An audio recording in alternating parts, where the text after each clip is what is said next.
след равенството в миналия кръг, този път гостуване срещу друг силно представящ се отбор за Добруджа и в крайна сметка поражение. Господин Атанасов, загуба днес за Добруджа в един емоционален, мога да кажа, напрегнат двубой за вас, в който тимът ви обаче игра добре, по мое мнение. Защо се стигна до загубата според вас? Стигна се до загубата. Аз по принцип не ги коментирам съдиите, но този път вече чашата преля. Абсолютно всичко спорно. Да не говоря за фала, който не отбелязаха първия гол, няма нарушение. Те хиляди неща, ама какво да ги кажам, който е гледал мача, може да си направи преценка. И ако не престанат от това, сега президентът това ми казва, ако продължава така, вика, няма смисъл да се занимаваме, въобще по-хубаво ще излизаме само да свирят и да се прибираме. То такова нещо няма и аз наистина съм и го питах Гидженов, международен съдия, един от международните ни съдии, котиращите са добри. Ако му е това нивото, значи това нивото му е като нашето. Даже по-слабо. И не мога да си обясня и го питам дали не го е срам. Той вика, не ме е срам. Вика, как не те е срам, бе, човек? Ти така се нагърбваш. Каквото искат да ме наказват, сега си го кажа. Има 2-3 отбора, които то такова мачкане няма. Ние до сега, ако вземем да изваждаме какво направиха, мълчиме си и аз това потискам, казвам, нали, няма смисъл и да говориме, нали, да се оправдаваме, ние нямаме точките, ама как да ги имаме точките?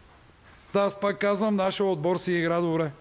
Игра добре, игра агресивно, комбинативно, почти всички компоненти от играта. Да, правиме грешки като всеки един отбор. И в крайна сметка, пак аз, може да е много клиширано, но това им казах по времето.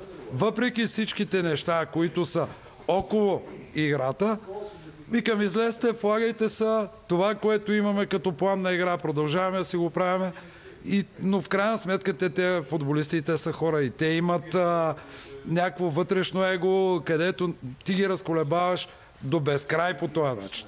Това е за мен безобразие вече но какво ще променим? Абсолютно нищо. Само си говорим. И аз пак мислех да не говоря за футбол, какво да говоря? Нашия отбор си игра добре. Двостър матч, не подценявам качествата и на отбора на Славия.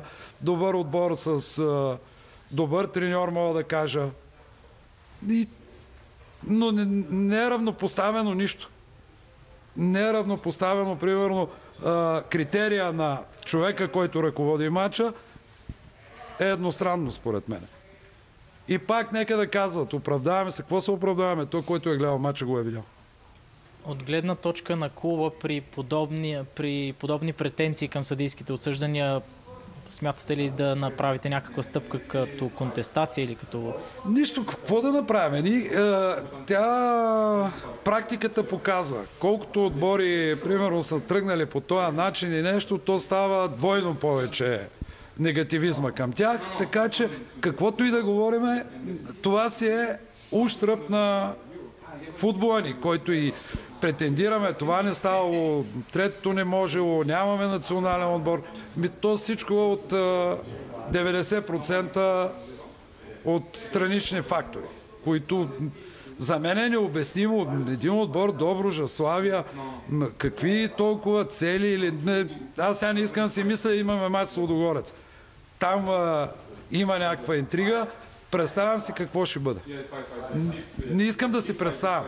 Не мога да повярвам, че ще дойде един човек и ще свири, примерно, както вижда нещата. Но какво да направим? Нищо.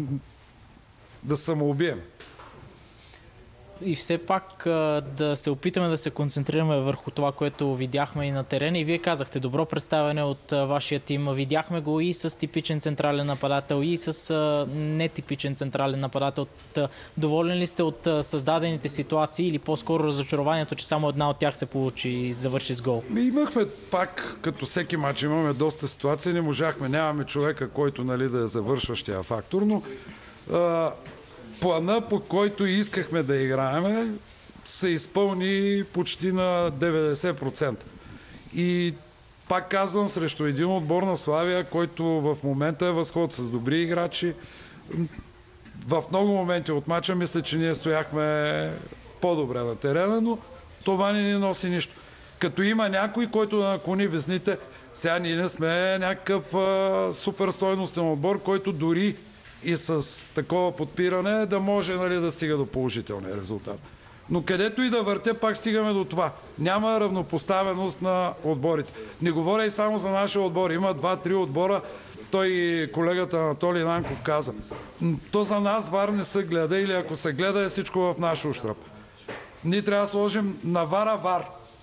Да могат да прибират още пари. Въобще, какво да коментирам? Благодаря ви. Успех за напред.